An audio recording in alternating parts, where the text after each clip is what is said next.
before you or have been before you that are coming to us.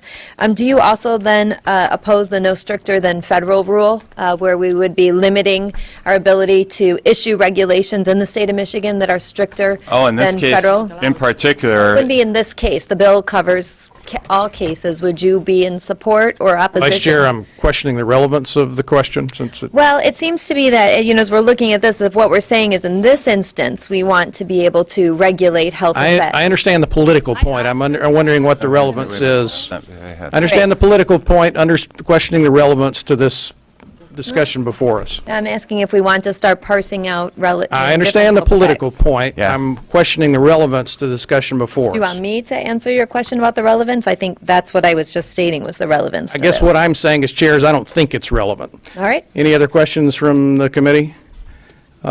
If not, Ms. Tachover, we have you and we have two gentlemen at the table. I'm not sure who they are. If they would please identify themselves. Thank you. Is it okay that I'm sitting here, or should I sit somewhere? Oh, no, you're good. Are you okay? Can you hear me? Okay, hi. So thank you for everyone for having me today. My name is Dafna Tachover, and I'm the founder of an organization called We Are the Evidence. We are an organization that represents the many adults and unfortunately many children who have become very sick from wireless technology radiation. And with me here today, I have Professor Paul Leroux. Professor Leroux is a physicist and a toxicologist. He used to work for the industry on the health effects of electromagnetic fields and radiation until he understood the harms associated with this technology. Then he expanded his medical knowledge and became a toxicologist, and now he's a professor in the medical school of McGill University in Canada, teaching courses about the health effects of electromagnetic fields and radiation. To my left here is Dr. James Zarbron. Dr. James Zarbron is actually a doctor in the state of Michigan. And after he heard that I'm here, he contacted me because he has seen an epidemic of sickness in his clinic from wireless technology radiation. And the funny thing is that, while people are getting sick, they go to a doctor. Unfortunately, what's really going on now, doctors like Dr. Zarbron actually refer them back to engineers because they have to go to their home and disable the wireless devices in order for these people to get better. And once these wireless devices are being disabled, they are getting better. And again, we're not talking about a small group of people with some kind of odd responses, abnormal responses to this technology. Please remember, we are electric beings. Our brain is electric. Our nervous system is electric. Our heart is electric. Our cells communicate electrically. So the question is not how come this technology and radiation can affect us. The question is how can it not affect us? Now, I want to share with you a little bit how I started with this. So actually, I'm an attorney in New York and in Israel. And I actually have a telecommunication background. I was a telecommunication and computer officer in the Israeli army. I managed the computer and telecommunications center of the Israeli operations center and headquarters. So wireless technology was my profession. I was an early adopter and avid user of this technology until it made me sick. In 2009, I moved to Princeton. My ex-husband is an MD, he has a PhD in molecular biology, and he got a job at the university. I thought it's time to start a family. And I decided to start my own law practice, and very happily, I went to buy a new laptop. And weird things started to happen when I was getting that laptop. I started get tingling in my finger, tingling in my feet. My heart became uncomfortable. I ended up changing 5 laptops in 3 weeks, and with every laptop I was getting, I would get more and more symptoms. Then I could not suddenly use my cell phone. Every time I would use my cell phone, I get a very sharp pain in my brain. It became very clear that what's affecting me was the wireless radiation in these devices. So long story short, I basically became, within 6 months, completely dysfunctional. I could not be anywhere with wireless radiation, and that means everywhere. So I ended up living in my car, and I can assure you, living in my car was never on my life plan. And I divorced my ex-husband, and I understood that in order to get better, I have to remove myself from this environment. And I ended up living in the Catskills in an isolated cabin for 4 years, not knowing how I can get better and if I'll get better. Now, when something that you used to love so much can destroy your life to such an extent you want to understand how come you never heard anything about it. The truth is, I did hear something about it. 6 months before I got sick, my ex-husband, who is a pretty smart guy, saw me on the cell phone all the time, and he said, Dafna, maybe you want to take breaks between calls. And I remember that scene, and I looked at him, and I was smiling. I said nothing, and I just thought in my head, worst case scenario, I get a brain tumor when I'm 70 or 80. Everything causes cancer. Now, I think everyone here had the same thought in their head at one time or another. But what the thing is, in that moment of time, I made a risk-benefit analysis. But the thing is, I made a risk-benefit analysis without actually knowing the risks. Now, as Senator Colbeck said, it's your duty to protect the health and safety of the people of Michigan. So I do hope that before you're going to vote on this bill, you actually make a proper risk analysis. Now, they mentioned the economic benefits of this 5G bill, and I can show you that there are actually not too many of them. But if you're looking at economic benefit, I think we all should actually go and check what's the healthcare costs that we're carrying right now from this technology, from the adverse health effects of this technology. While the wireless industry is making tons of money, it is the state and the people who are paying for the healthcare costs. Now, if you want to understand the extent of the sickness, I'll give you some data. So at least 10% of the population already suffering from symptoms which are now called microwave sickness, which is what I'm suffering from. 10%, and that was based on surveys that were done up to 2006. 2006, that is before Wi-Fi, that is before smartphone, that is before the outrageous smart meters. That is essentially before the exponential increase in our exposure to wireless radiation in the places we live. Let's talk about cancer. So one of the wireless industry people here mentioned that he's from Indiana. This week, the wife of the ex-governor of Indiana was diagnosed with glioblastoma. Same brain tumor Ted Kennedy had and John McCain had. Did you look at John McCain's scar? This is a cell phone brain tumor. LeBron James, one of our sports people, had a salivary gland tumor. That is another cell phone tumor. You didn't hear about it because immediately after that was discovered, he was paid by Samsung to become their spokesperson.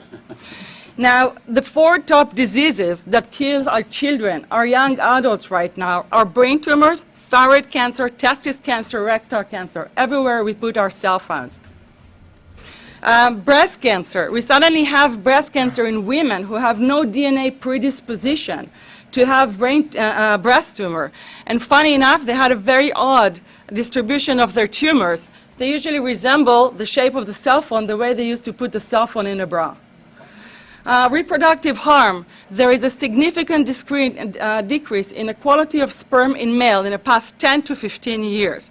There are dozens and dozens of studies that show beyond any doubt what this radiation is doing to our sperm. Now, for example, there's a study from Israel. They took 106 male who 50% put the cell phone in a pocket, 50 did not. Those who did not put the cell phone in a pocket had a 12% bad sperm. Those who did put the cell phone, and that's normal, those who did put the cell phone in a pocket had a 47% bad sperm. Now, if you take the cell phone out of your pocket, the sperm will recuperate within 3 to 4 months. What would not recuperate would be the damage to the DNA of the sperm. That is irreparable. Let's talk about autism. In the past 10 years, we had the rates of autism tripled. There's a study that was done by Professor Martha Herbert from Harvard University, MD, PhD. She's one of the world's biggest experts on autism. In 2013, she decided to check whether there's possible correlation between this radiation and autism. She thought she was going to have a short paper, a few citations. She ended up with a 60-page paper with 550 references. Now, there was no one study that showed, yes, this radiation is causing autism. I'm sorry, just a moment. But there was a study that showed what people with autism have, and a study that showed what this radiation is causing to our brain, and there were a lot of similarities. She concluded Yes, a change, a correlation is possible. And now when children are coming to her clinic, she tells the parents, remove wireless, and the children are getting better. Later on, you're going to get a package from me, and in that package, there's a testimony. A few days ago, I went to Facebook to a group called EMF and Autism. And a mother there put a notice what happened after she removed the wireless from her house. Her autistic child suddenly improved, and after not being willing to touch a pen since the day he was born, now he cannot stop, write anywhere and everywhere. I gave a lecture here in one of the towns, and actually an autistic young man at the age of 32 came to my lectures because he wanted me to talk to his mother that he's affected by this radiation. She did come to the lecture. She got convinced. They removed the Wi-Fi from his environment. Within 3 days, his nosebleed stopped. His brain works much better. He feels much better. And now he thinks that he can go to university and he plans to do so. So we have scientific evidence. We have human evidence, but we were ignoring it. Let's talk about ADHD. ADHD more than doubled in the past 10 years. So there's Professor Hugh Tyler from Yale University. He is the head of their OBGYN department. And he conducted a study on mice. He exposed the mice to this radiation when the mice were pregnant. When the mice baby was born, they actually had a different brain, and they manifested the same symptom manifested by adults and children with ADHD. Recently, a summary of 5 study on 83,000 women showed that when these women were exposed to this radiation, the women who were exposed to this higher level of radiation had higher rates of children with ADHD, with basically behavioral and attention deficit disorders. So all of this info and data is from the past 10 to 15 years. Not only this data supports directly that this radiation is causing. Think about it, what changed in our environment most significantly in the past 10 to 15 years. So the thing is, we've been looking the other way. The data, the science is conclusive, and we're talking about 10,000 studies that prove the harms of this technology beyond any doubt. But we do studies in order to warn us as what will happen to humans. But we now have the human evidence, and it is clear and conclusive, but we ignore that as well. Well, so one evidence that we now cannot ignore anymore, that's the NTP study that Senator Colbeck mentioned. So in 1999, and there's a long story into it, I'm not sure can get to it later.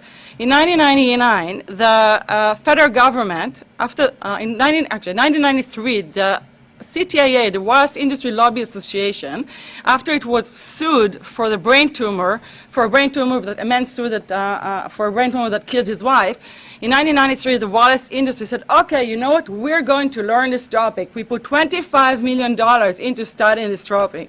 Now, what do you think happened to those studies? Nothing. Nothing came out of them. I would not tell you who they chose to handle those studies. Anyway, so after nothing came out of it, in 1999, the FDA said, you know what? We will do a study. We will give $25 million to conduct a study that will give us a final answer whether or not this radiation is actually harmful. It was a 14-year study, and that study was designed perfectly to make sure that it cannot be challenged, that there will not be any doubt. That's why it took them 14 years. And in 2016, the partial report of this study came out, and the conclusion was this radiation causing brain tumors, heart tumors, and DNA damage. Now, the head of Dr. Ron Melnick, who led this study for most of his year, he said that while our hypothesis was that this radiation cannot cause cancer, our hypothesis was proven false. This radiation definitely caused cancer. And as for DNA damage, the same thing. We clear evidence that this radiation is causing DNA damage. Ms. Tachover, may I interrupt? Yes. FDA, Food and Drug Administration, United States government? Yes. Okay, thank you. And they gave the money to the NTP, that's a National Toxicology Program, which is part of the NIEHS, the National Institute of Environmental and Health Sciences, and they have been conducting the study. Now, in 2018, the final reports were issued, and that was like before final report, and that was in February this year. Now, every scientific study is supposed to go through a process of peer review. So the NIEHS appointed an 11 expert panel to review the study. They came out with a final answer on March 28, and their conclusion, clear evidence of cancer. So there are no more maybes. This is the study that was supposed to give us a final answer.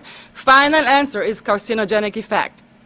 So actually, we should not be sitting here and thinking whether or not we're going to give the wireless industry a corrupt and fraudulent industry. And I'm telling this as an attorney who knows the evidence, and I know the evidence in and out.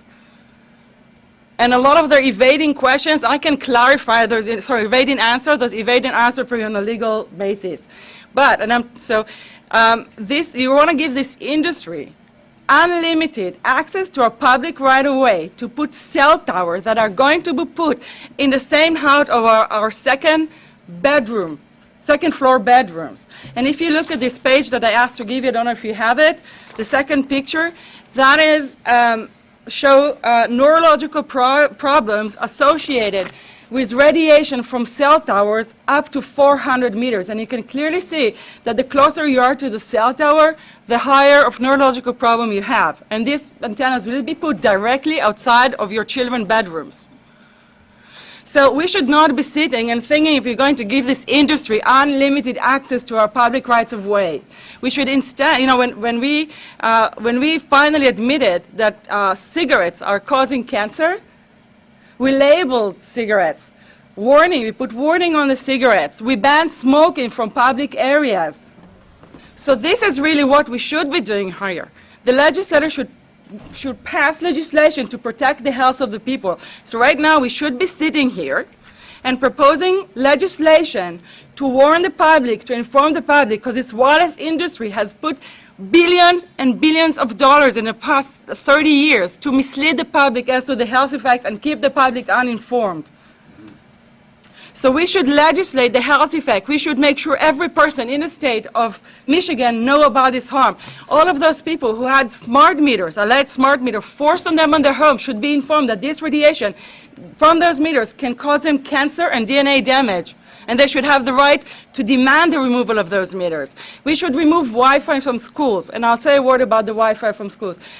When I got sick and I learned that they're putting Wi-Fi in the schools in Israel, I was very sick at the time, but I could not tolerate the thought that children in the schools will become as sick as I have. And I had no way, I didn't know how I'll do it, but I decided to fight the Israeli government on this, because I did not want my nieces to become sick. And after a few months of correspondence, I submitted a Supreme Court case in Israel to ban the use of Wi-Fi in the schools and replace them with wired network. Now, I'm not against technology. I'm in favor of safe technologies. And let's make it clear, there are numerous ways to make this technology safer. The wireless industry knows that. For example, and I can explain, there's something called modulation. Modulation found to be the most harmful element of wireless technology. Now, instead of improving the modulation and making it safer, the wireless industry uses it to manipulate the science. When they conduct and fund science studies, they remove the modulation from the study. This is how they use the knowledge they have to continue and harm the public. So when we had a case in Israel, I had no doubt that we're going to find an epidemic of sickness, and we have, and we did. We showed over 206 children, and that was in just 6 schools that we checked. And we did not even check all the schools. The top 5 symptoms were headaches, nosebleeds, cognitive problem, exhaustion, and nausea. Cognitive problem, for example, numerous parents were getting calls from their teacher, even of gifted children. Suddenly the parents telling them that the children cannot follow up what's going on in a class. And I'm using this example a lot. I had a first grade girl who was just before starting school, they told her that she's actually advanced to her age. One day she comes back from schools and tells her mother, "I'm stupid." And the mother asked, "Why are you stupid?" And she said, "Because I cannot understand what the teacher is talking about in the class."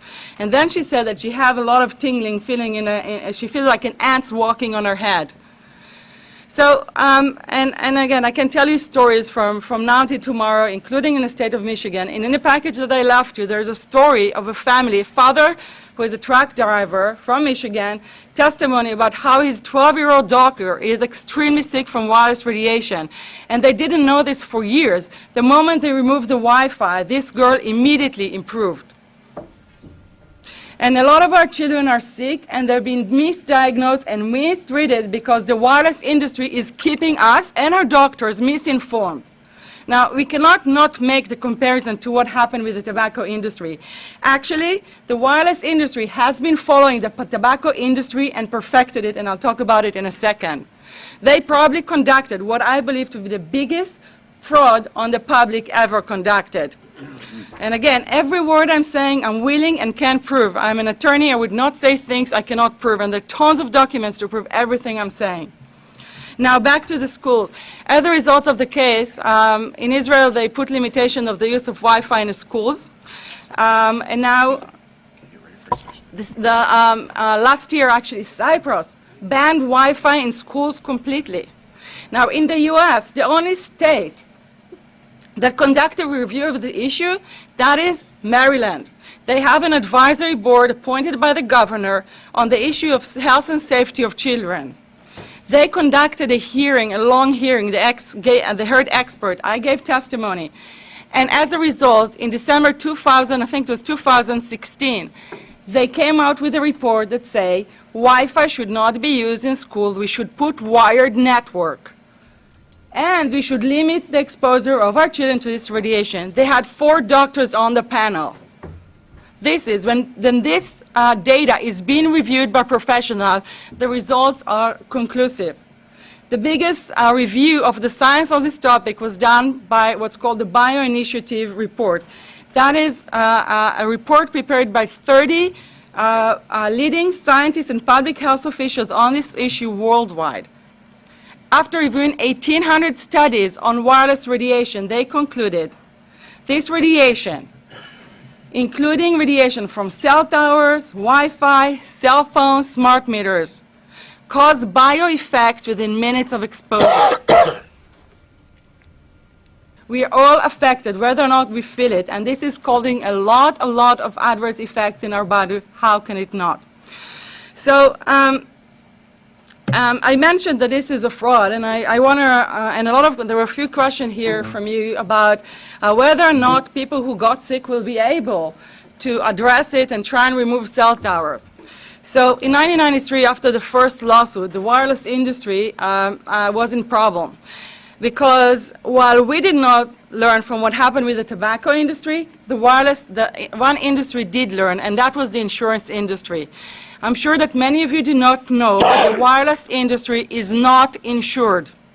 It is self-insured. Now, it is not insured because the insurance companies know that if they insure and if the harms are being proven, they're going to go bankrupt, just like has happened, almost happened with asbestos and tobacco. So the wireless industry has to make sure that it's not going to be sued. And it's created a brilliant legal infrastructure to make this happen. So you asked before about legislation. So I'll answer that. So in 1993, after this first lawsuit, they said, put money, $25 million, nothing came out of it.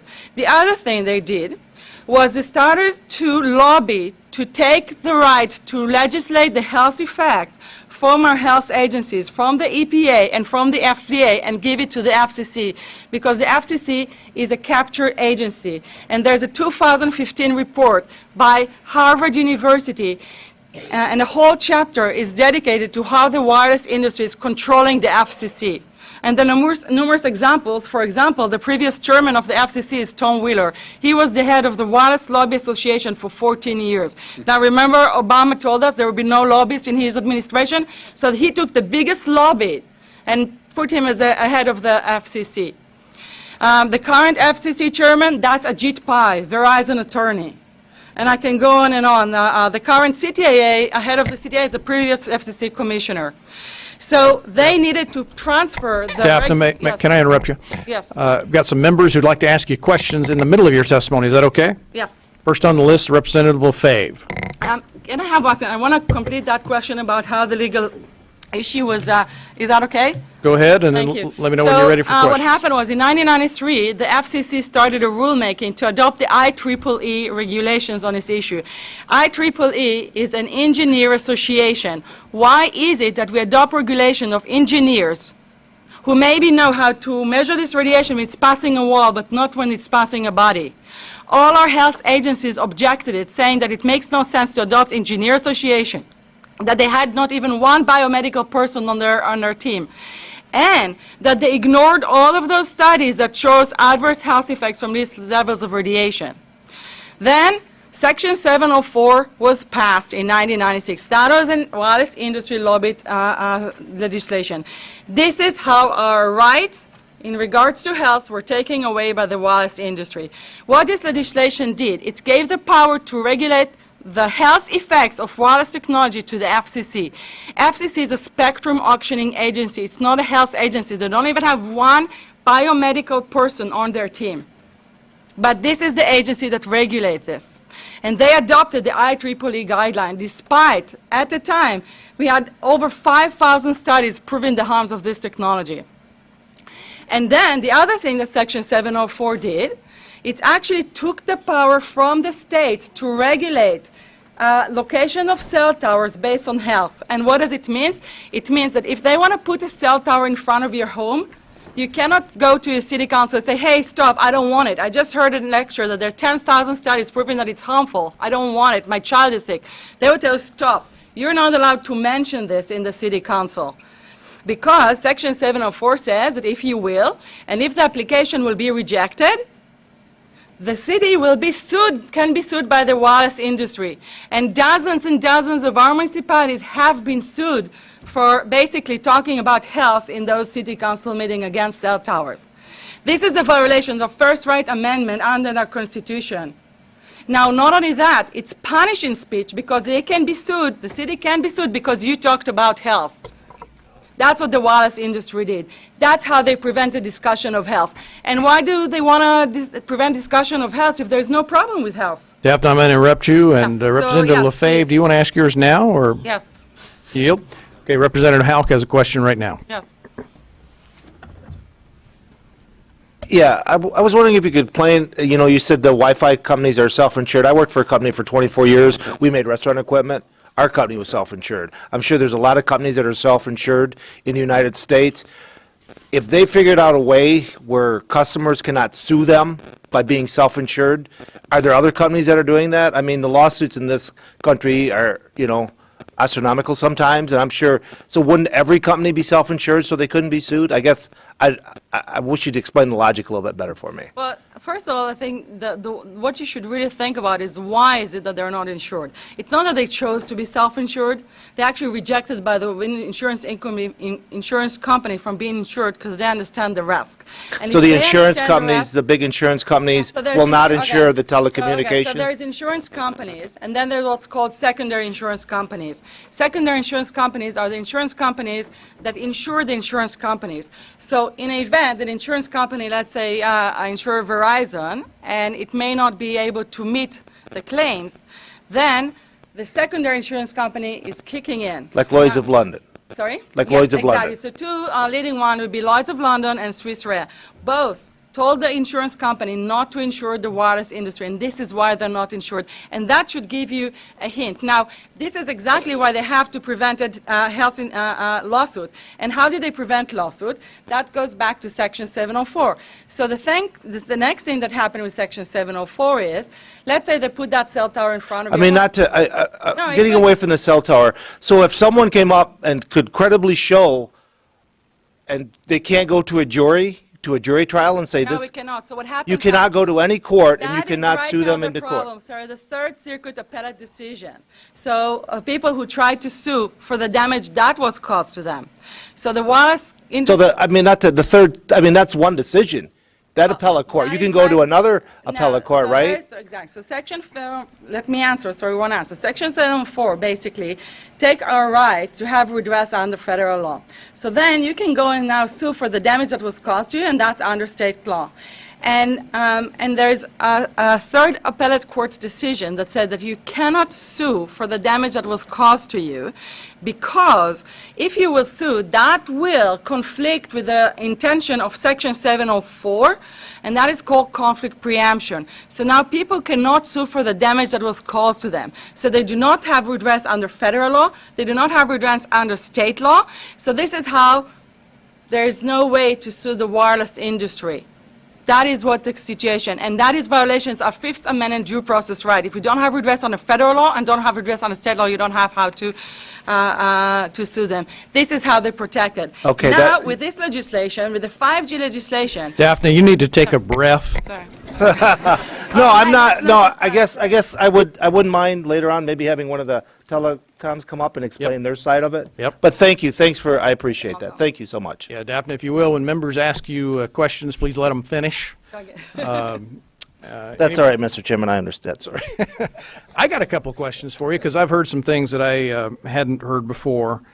One, a point of clarification. You said earlier in 2006 and prior, 10% of the population suffered some type of symptoms, but your testimony is everybody's affected, even those who are not symptomatic, or is it just a subcategory of the population that you think is affected? First of all, I'm sure the doctors will agree. We are electric being, we all affected. So what we see, there was this, with the surveys that were done in terms of how many people are affected, you see a constant increase in the rate of people affected. So clearly there's a correlation between how much we are exposed to this to how many people develop this condition. I was using this technology, I was not sick always from it. At one point, I couldn't tolerate it anymore. And you can see, so it's, everyone's affected. Some will get electrosensitivity. I did not get cancer. I got electrosensitivity from this. Everyone has their own predisposition, and they'll have different effects. The issue is there are numerous effects that can happen. For example, there are 200 studies that show that this radiation can cause whether this radiation could cause oxidative stress. Oxidative stress is a mechanism that leads to cancer, non-cancer conditions, and DNA damage. Now, So in your case, your years of service with the Israeli Defense Force, you worked closely with the technology, it had no effect, but at some point in your life, it had a cumulative effect after which exposure has caused negative consequences. sometimes you have cumulative, sometimes it's a one event. There are different ways. We are not completely sure, but there's definitely a cumulative effect here, absolutely. Here's the biggest thing I heard today from Senator Colbeck and then from you.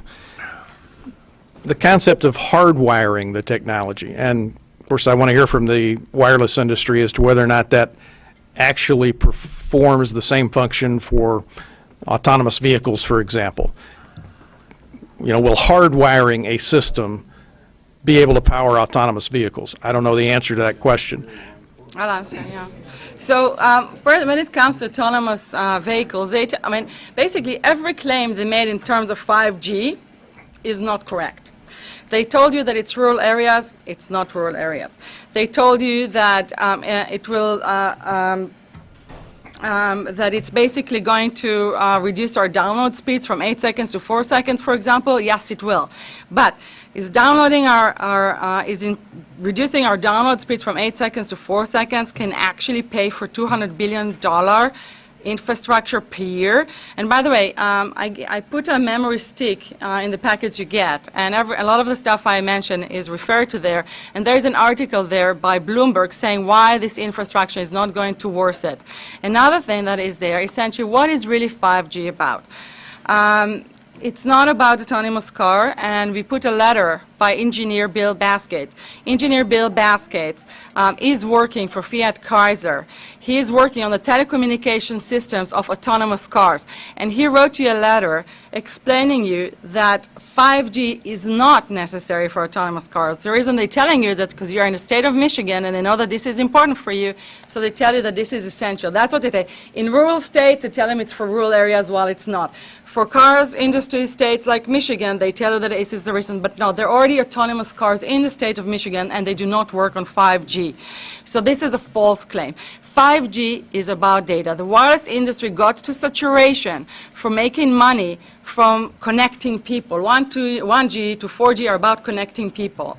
There are no more business because almost everyone has a cell phone. So they need to find ways to make money.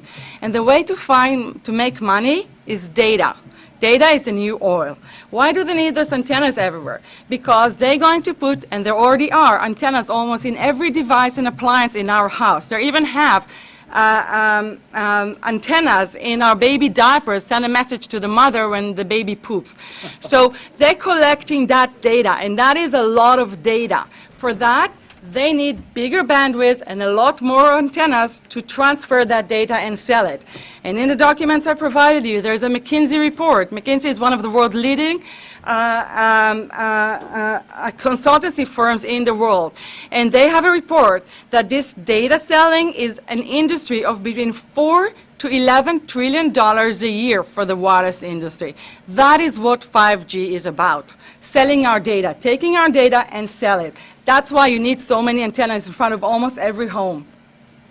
So back to your question, autonomous cars, they need wireless technologies. They do not need 5G. A lot of them work on satellites and other technologies. But when it's come to autonomous cars, this is also another area where we need to start and work on safer technology. It's time we find safer solutions for wireless. For example, Wi-Fi. That is one more tolerable technology, and probably, is it completely safe? I don't know. Is it safer? Yes. But that is where we should put our investment, in developing safer technologies. And that is a whole beautiful way to make our economy grow. And the thing is, I think if we inform our public, for example, what the NTP study said and showed, and the public know how this is harmful, the public will reduce its usage of this technology, and the public will demand that safer technologies will be developed. And I've been, I came to Michigan, I was supposed to give 5 lectures when I came here. I ended up giving 20 lectures, because with every lecture, people got so convinced and wanted to educate their communities. And once they educated, so many people understand what's causing the sickness. And a lot of people started doing changes in their lifestyle, and they're calling me and telling me and thanking me. So if we would tell the public the truth, and the wireless industry made sure in the past 30 years to lie to the public, if we tell them the truth and inform the public, and the public has a right to be informed, then you will see that there will be a much growing demand for it. And if I may say, I think that if public really knew what the 5G is about and what this wireless technology is doing, the public will be here. Many, many people would say, do not vote for 5G. 5G is a power grab by the wireless industry. They already took our right to object this technology based on health effect. Those big bills that they've been pushing every state in the country are very sophisticated legal documents that takes our rights to the public rights away. They want a 5G? Okay, let the municipalities and the people make a decisions if they want it, how much they want it, if they want it in front of the homes. Don't let the wireless industry make the decision for them, and that's what that bill is about. Taking our rights to our public rights away. You can... Ms. Tachover, do you, let me ask you 2 questions. Number 1, what was the outcome of your lawsuit against we the lost State the of case, Israel? and I want to make sure. We won the first case in the terms that we proved the evidence. I can explain in details. We lost the case, but as a result, as I said, we forced the government, while in the case, to put limitations on the use of Wi-Fi. Wi-Fi is banned up to the age of 6. It's allowed 1 hour up to the 3rd grade, 1 to 2 hours up to the 6th grade. Wi-Fi has to be turned off at all other times. In the In public Israel. schools Yes, of the in Israel. State of Israel, okay. And do you want to allow time for testimony by Mr. Haro and Dr. Zebram? I think Dr. Zauerbrand and Professor Ru here to answer questions. If you have more scientific questions, Professor Ru can be answering it. About the sickness in the state of Michigan that Dr. Zauerbrand see, he can absolutely answer to that. And I'm sure he has. I know when he talked to me, the stories are just heartbreaking, but also encouraging that once people removing wireless from their home, a lot of the health effects are disappearing. Gentlemen, do either one of you want to offer testimony? Yes. Basically, the signal has to go through to the fair and everywhere else. We all know this. The problem with 5G is that it is a poor implementation of that function. You have to understand that telcos live in an extremely competitive environment. And for their survival, they need to push the methods that they have available immediately on their desk.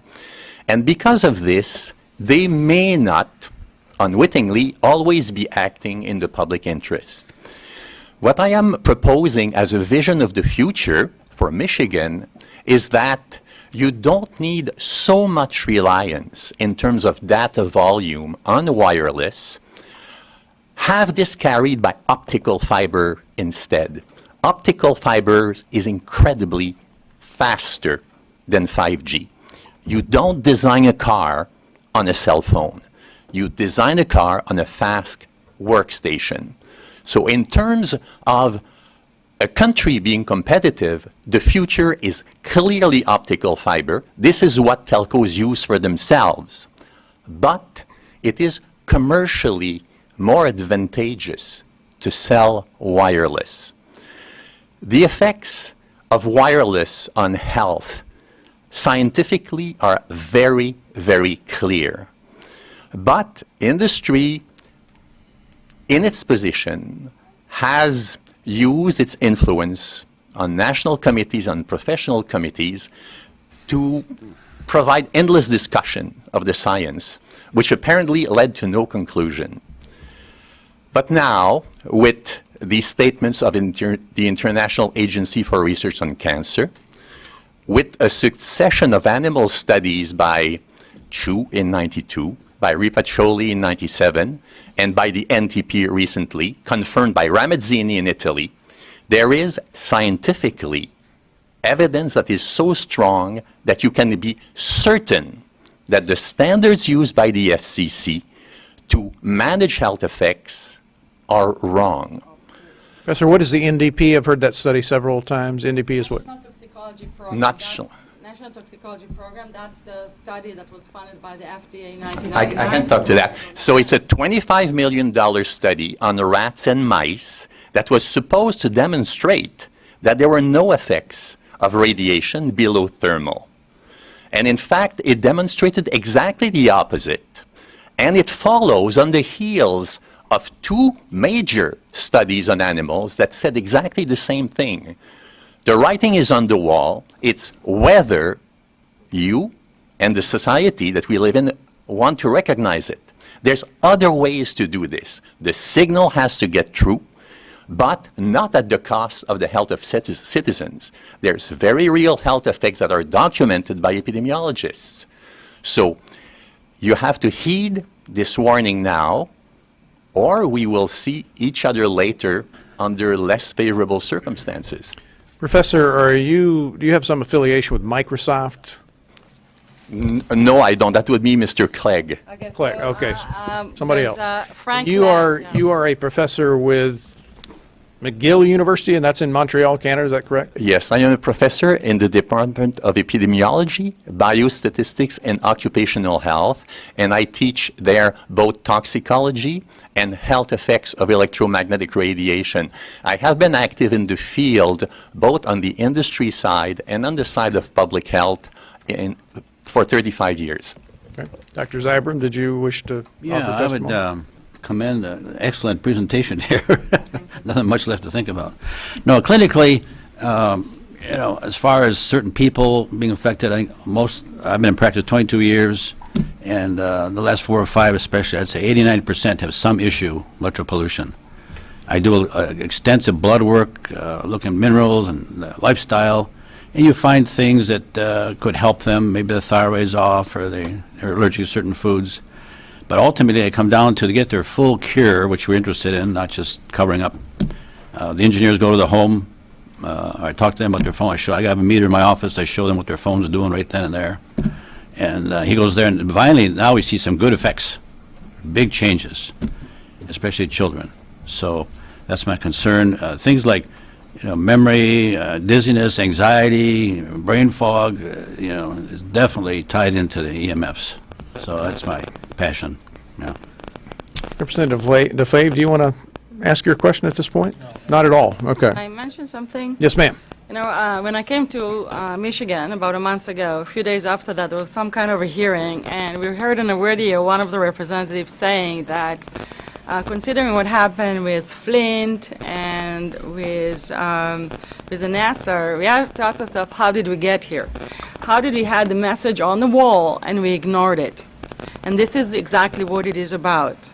We should not have a hearing here in a few years saying we knew about it and we did nothing about it. And I want to add, in the past year, I've been trying to, awaken attorney generals of the United States to do this job and take this on, just like they took the tobacco industry. Unfortunately, the attorney generals are funded by this industry. And when the wireless industry learned what I'm doing, actually, they started a stupid defamation about something I never said to bar me from going to their meetings. So basically, it's a criminal offense. It's called a group boycott. And there was no evidence for that they wanted to bar me, and they could, because they're funding all the Attorney General conferences.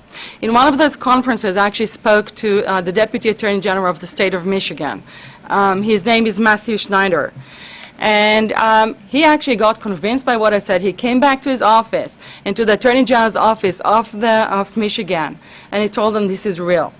I actually, in this visit, I met with the Attorney General's office, and when I gave them my presentation, I said, don't worry, you pitch into the choir. We are convinced. But when I asked them to take action, they said, we have too much to do with Flint and Nassar. We cannot do anything about it. I'm sorry, Flint is terrible, Nassar is terrible. Those are tiny, tiny issues compared to wireless health effects. All our population is affected. We need to take action. Now, I don't know, this is not about taking action on this right now, but the one thing this is really about is this 5G legislation that will be able to force more radiation in front of people's home. This is something that should definitely not pass. Now, Ms. Tachover, I committed 45 minutes to your Thank you very testimony. much. You got about 3 left, and then we're going to try and squeeze in at least several more people before we Thank you. recess 15 minutes after that. appreciate it. You're done? Okay. We appreciate your testimony. And how about Dan Papineau with the Michigan Chamber and Liesl Clark with MEIBC, if Liesl is here. Okay. Thank you very much for your time. You bet. Thank you for your testimony. So Dan Papineau with the Chamber.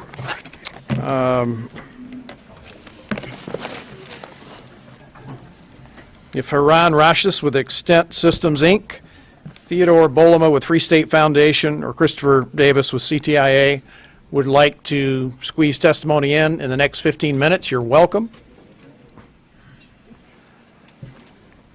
What does that mean? Okay. Well, all right. I'm here to testify on behalf of the Michigan Chamber, and my comments are brief. It's not about anything to do with the health effects of anything. But Mr. Chairman, committee members, good morning, and thank you for allowing me to speak in support of Senate Bill 637. My name is Dan Papineau, and I am the Director of Tax Policy and Regulatory Affairs for the Michigan Chamber of Commerce. The Michigan Chamber supports Senate Bill 637. In today's economy, having access to the very best in wireless technology is vital to the success of any business. Fast, secure, reliable wireless connections are no longer a luxury. They are now simply a necessity in a world where employers and employees, clients and customers are increasingly relying on mobile devices to conduct business from anywhere at any time. People demand a high level of connectivity. And for Michigan to remain competitive in attracting and retaining new talent and investment, we need to make sure we are doing everything we can to stay on the cutting edge of wireless technology. Small cell technology is that cutting edge when it comes to our state's communications infrastructure, and Senate Bill 637 paves the way for that technology here in Michigan. Streamlining the deployment procedures associated with small cells will facilitate investment in this technology in communities throughout the state, greatly enhancing the speed and strengths of the networks serving wireless customers. And that investment will yield returns for years to come. Small cell is the stepping stone that will bridge the gap between our current networks and the approaching next generation of wireless technology. These tiny wireless facilities will serve as the backbone of the coming 5G networks, technology that will completely change the way our businesses connect with each other and their customers. I'm here this morning representing job providers all across our state. I'm also here on behalf of my colleagues and partner advocates for Michigan's economy. On behalf of the Grand Rapids, Detroit, Lansing, Flint, and Genesee, Northwestern Michigan, Saginaw, Blue Water, Macomb County, and Arab American Chambers of Commerce, I speak for all of us in saying this legislation is good for the state's economy, its businesses, and workers, and it deserves your support. Thank you, and I'm happy to answer any questions. Looks like we don't have any questions. Thank you for your testimony. Mayor Kilborn, are you in the room? And how long do you need, sir? Okay, if you want to come forward and do that right now, we will allow you to do so.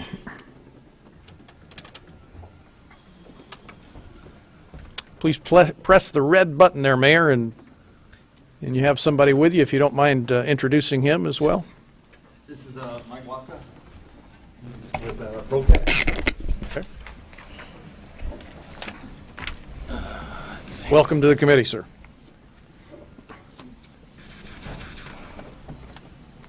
There we are.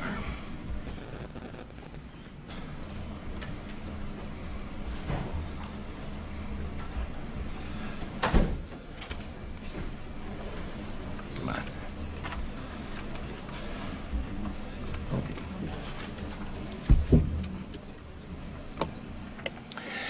Thank you, Chairman Glenn, members of the committee, to allow me to speak to you this morning. I'd like to include my testimony also today, the letters that were sent to your office by the City of Livonia, Bloomfield Township, and a testimony of Mike Watson, which he gave to Senator Hume in his committee. These were sent to your office, Mr. Chairman, this past week. Mr. Chairman, I'm the mayor of the City of Auburn. We're a small city, but this is important to us. I've served last year as president of the Michigan Association of Mayors. I've talked to a lot of mayors over the years, and I feel most of them would be here today and oppose Senate Bills 637 and 894. We are opposing them not because we are opposed to technology, but because we don't believe this is the right technology in its current form in this bill, and we also believe that it doesn't conform to our state constitution to be fair to all involved. In the last two state constitutions, we've all been strong supporters of the home rule. Section 29 of the Constitution requires that those who want to use our public right-of-ways have to obtain consent from counties, city, villages, and townships. This basically takes that away from us, and we don't believe that that authority should be removed from local use.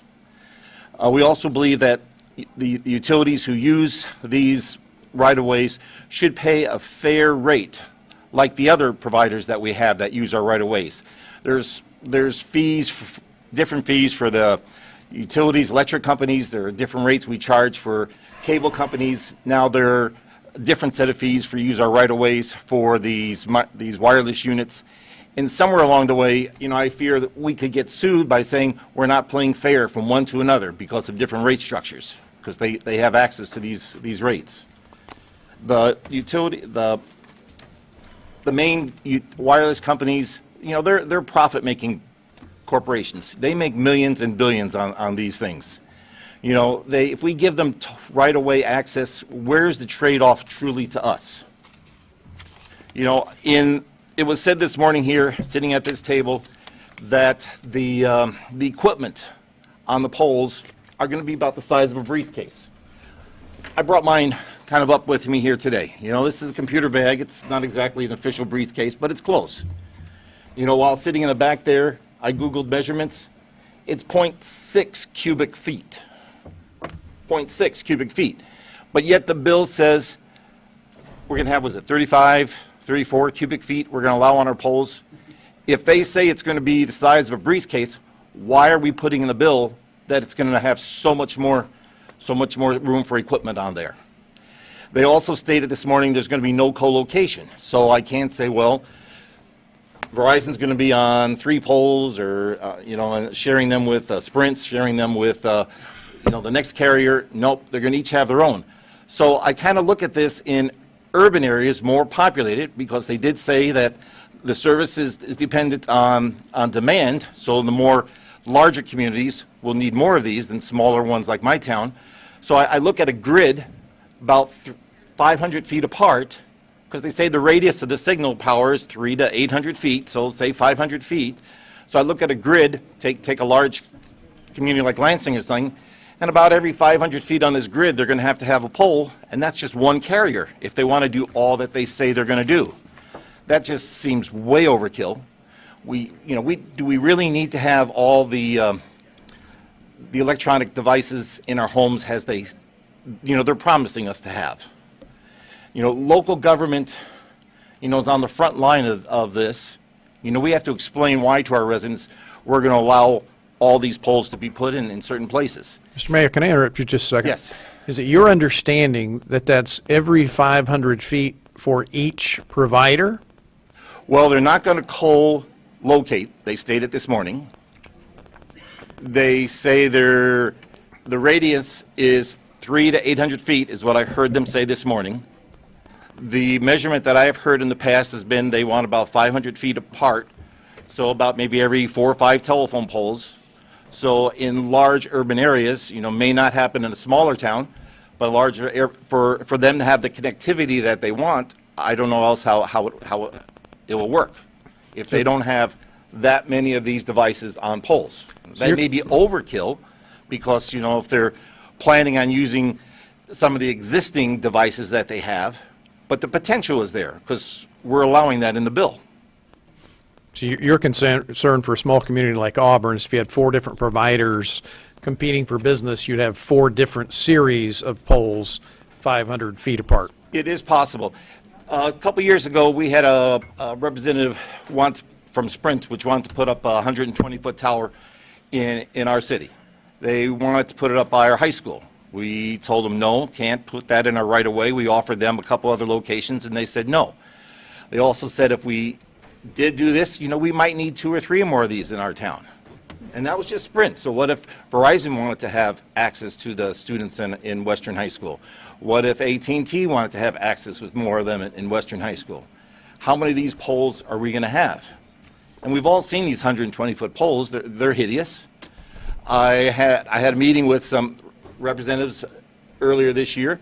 They showed me a picture of a decorative unit, which they were building for the city of Grand Rapids, and, kind of big and bulky, and it kind of looked hideous because the bill does allow for provisions to have in decorated poles to have something done. We spent hundreds of thousands of dollars in Auburn. We have 121 decorative poles that replace the existing poles that run down our main street in Auburn. So going to put one here and one here and one here for one provider. Mr. Mayor, just so you know, I've got to cut you off in about Yes. 3 minutes. Okay. Thank you. Bet. So, I guess where I'm getting at, there's local government needs to have more input and more say in these things. We need to have the right to be able to say where we want things and where we don't want things. We're not here to fight technology because as a whole technology is good, but it has to be the right kind of technology. They make millions of dollars, but yet if you look at their financial statements, they make millions and billions of dollars, but they won't spend that money to reach those areas, those more rural areas, to run that cable, to run that wire, to put it in, which they have the money to do that, but they don't because there's not a return of profit for them in those areas, which they could do today, but they don't. These are badly written bills. They're complicated for local governments to fully follow. We can be penalized if we don't do certain things exactly the right way in certain time frames. And, as I like to say, my city commission meetings, at the end of the day, we're here for the people. We're not here for big business. We're here for the people. And I just hope all of you bear that in mind, that we need to do that. Thank you. Any questions of Mayor Kilborn? Okay, if not, I'm not going to try to squeeze anybody else in. We will have other committee meetings following, including in this room. So again, room 502 is available for anybody who wants to spend the time between now and what we expect to be in the 2:30 to 3 o'clock range, when we expect to reconvene here, and we will go no longer than 5 p.m. today. There will be other hearings after our summer in-district work period, but we'll squeeze in as many of you as we can in this period this afternoon. So, Mr. Mayor, appreciate your testimony this morning. Appreciate your indulgence, members of the audience, and we'll see you back here. You're going to have to just be on call because we're not sure how quickly we will get done with our business on the floor. And do I need a motion to excuse absent members? Okay. we're just going to go at ease, don't need that motion. So the House Energy Policy Committee stands at ease at the call of the chair.